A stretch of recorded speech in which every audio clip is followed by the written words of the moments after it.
नमस्कार दोस्तों, एक में 30 से 35 साल की एक औरत होती है जिसका नाम ज्योति होता है। उसका एक बेटा होता है जिसका नाम राज होता है।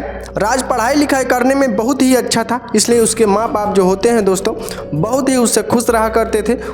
उसके घर में 5 लोग रहते थे, दादी दादा और उसके माता पिता, और वह एक सौतेला लड़का होता है जो होता है राज। दोस्तों वह पढ़ने लिखने में इतना अच्छा था कि किसी भी सब्जेक्ट में वह फेल नहीं हुआ था अभी तक, और वह हर एक सब्जेक्ट में उसके अच्छे खासे नंबर आया करते थे। दोस्तों ऐसे ही दिन बीतता गया, लेकिन एक दिन उस सौतेली माँ ने अपने ही सगे बेटे के साथ रात में कुछ ऐसा कर देती है जिसे सुनने के बाद आप भी दंग रह जाओगे और आप भी दांतों तले उंगली दबा लोगे।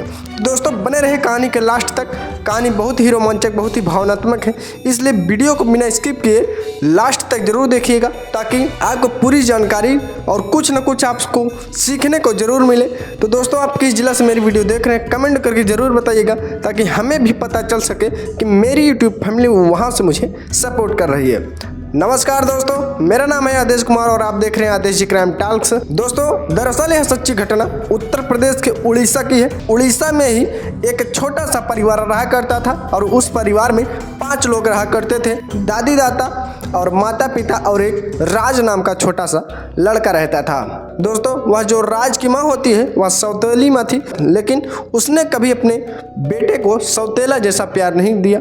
वह अपना समझकर अपने बेटी की तरह एकदम सगे बेटे से भी बढ़कर उसने राज को प्यार दिया था, इसलिए राज भी अपनी माँ से बहुत ही ज़्यादा प्यार किया करता था। दोस्तों जो उनके पापा थे, जो उनके राज के पिताजी थे, वह भी काफ़ी अच्छे खासे थे। वह भी सऊदीया में रहा करते थे, 2 साल 1 साल पे आया करते थे। दोस्तों अब ऐसे देखते ही देखते अब दिन प्रतिदिन समय गुजरने लगता है, लेकिन एक दिन राज के पापा जो होते हैं जिसका नाम राजू होता है, राजू कहते हैं अपनी पत्नी से ज्योति से कि अब राज भी अब बड़ा हो रहा है, घर के खर्चे भी अब बढ़ रहे हैं, माता पिता भी अब कुछ करने लायक नहीं है, पूरी जिम्मेदारी हमारे सर पर है, मैं अब सऊदीया जाना चाहता हूं। तो जो ज्योति होती है वह भी काफ़ी सोचती और विचारती है, पहले तो मना करती है, लेकिन दोस्तों जब राज उसको अच्छे ढंग से समझाता है कि देखो अगर मैं कमाने के लिए नहीं जाऊंगा तो बेटा भी दिन प्रतिदिन बढ़ रहा है, उसका भी स्कूल फीस, कॉलेज की फीस, हर जगह से हर तरह के खर्चे आ रहे हैं, माता पिता भी अब बूढ़े बुजुर्ग हो चुके हैं, उनका भी खर्चा देखना रहेगा, इसलिए मैं बाहर जाऊँगा। फिर ज्योति भी मान जाती है। दोस्तों फिर जो राजू था वह वीजा पासवर्ड बनवाता है, जिसके बाद वह कमाने के लिए विदेश चला जाता है। दोस्तों फिर जो ज्योति होती है वह भी उनके माता पिता का, मतलब कि अपने सास ससुर का और अपने सौतेले बेटे का भी बहुत अच्छे खासे से ध्यान रखा करती थी। वह जो राज होता है दोस्तों, राज भी काफ़ी पढ़ने में अच्छा खासा था, उसके भी हर एक सब्जेक्ट में अच्छे खासे नंबर आया करते थे।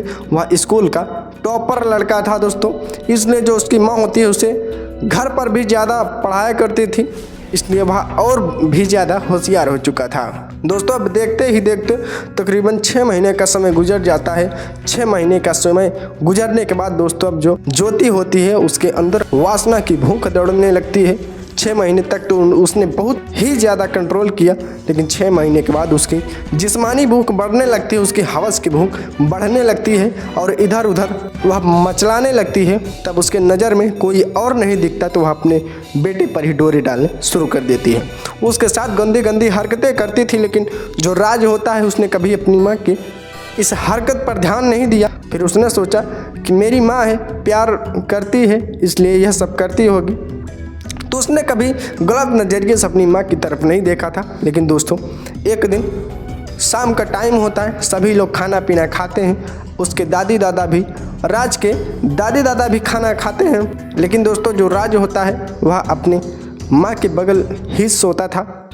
फिर एक दिन दोस्तों खाना पीना खाते हैं, शाम का टाइम होता है, जब वह रात को सोने जाते हैं। पहले तो जो राज की माँ होती है ज्योति, वह अपने पति राजू से बात करती है, तकरीबन 11 साढ़े 11 बजे रात तक बात करती है, लेकिन बात करते करते उसका मन बन जाता है, उसकी जिस्मानी भूख बढ़ने लगती है और उसके अंदर हवस की वासना दौड़ती है और वह तड़पने लगती है। फिर दोस्तों वह अपने बेटे के ऊपर ही हाथ फेरना शुरू कर देती है, जिसके बाद उसका बेटा जाग जाता है और उसको कुछ महसूस होता है कि उसके गुप्तांग के ऊपर किसी का हाथ फेर रहा है। फिर वह जब अपनी माँ की तरफ देखता है तो उसकी माँ की आंखें खुली रहती हैं और वह मुस्कुरा रही होती है।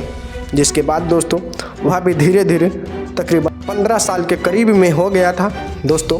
उसके बाद उसकी माँ उसके साथ छेड़छाड़ करना शुरू कर देती है और राज भी किसी भी बात का विरोध नहीं करता है। फिर देखते ही देखते दोस्तों वह जो ज्योति होती है अपने बेटे के कपड़ा उतारने लगती है और एकदम निर्वस्त्र कर देती है और धीरे धीरे अपने भी कपड़े उतार देती है।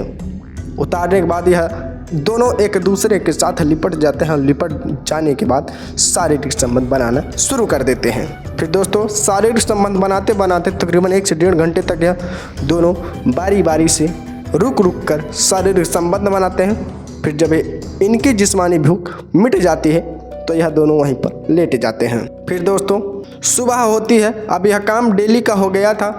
फिर दोस्तों जो ज्योति का पति राजू होता है, राज के पिताजी, वह बिन बताए ही विदेश से एक दिन घर वापस लौट रहे थे।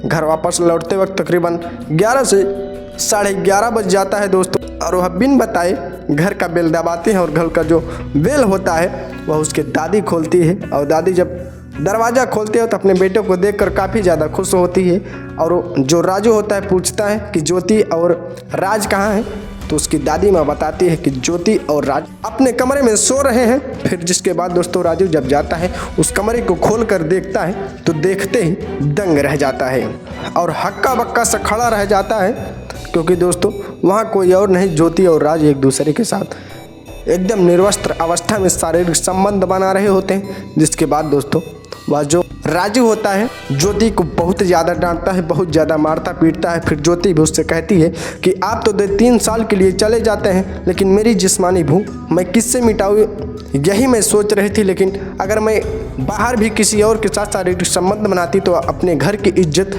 मिट्टी में मिल जाती, इसलिए मैंने सोचा कि बेटा भी जवान हो चुका है, अपने बेटे के ही साथ शारीरिक संबंध बनाऊंगी तो किसी को भी कानों कान भनक नहीं लगेगी और घर की इज्जत भी बची रहेगी और न किसी को पता चलेगा और ना ही किसी को भनक लगेगी। लेकिन दोस्तों जो राजू होता है कहता है कि तुम्हें माँ और बेटे की ममता तक नहीं याद आई कि एक माँ अपने बेटे के साथ कैसे यह सब करेगा। लेकिन वह तो नादान था, लेकिन तू इतनी कमीनी कैसे निकल सकती है। जिसके बाद दोस्तों वहाँ सुबह होती है। सुबह ही वह कोर्ट में तलाक के कागज़ जारी कर देता है। जिसके बाद दोस्तों कुछ ही दिनों बाद उन दोनों का तलाक हो जाता है। अब दोस्तों आप सभी को यह कहानी कैसी लगी कमेंट करके ज़रूर बताइएगा कि क्या वह महिला सही की या फिर यह राजू ने सही किया। आप लोगों की क्या राय है कमेंट करके ज़रूर बताइएगा दोस्तों। यह थी आज की सच्ची घटना। मेरा इस कहानी सुनाने का मतलब किसी की भावनाओं को ठेस पहुंचाना नहीं। अगर आप मेरे चैनल पर नए थे तो चैनल को सब्सक्राइब करके वीडियो को लाइक कर लें और बेल आइकन पर ऑल प्रेस कर दें ताकि मेरी हर वीडियो का नोटिफिकेशन आप तक सबसे पहले पहुँचे। और आप किस जिला से मेरी वीडियो देख रहे हैं कमेंट करके ज़रूर बताइएगा दोस्तों, ताकि हमें भी पता चल सके कि मेरी यूट्यूब फैमिली मुझे वहाँ से सपोर्ट कर रही है। तो दोस्तों मिलते हैं कल फिर 6:30 बजे एक नई और धमाकेदार वीडियो के साथ। तब तक के लिए जय हिंद, वंदे मातरम।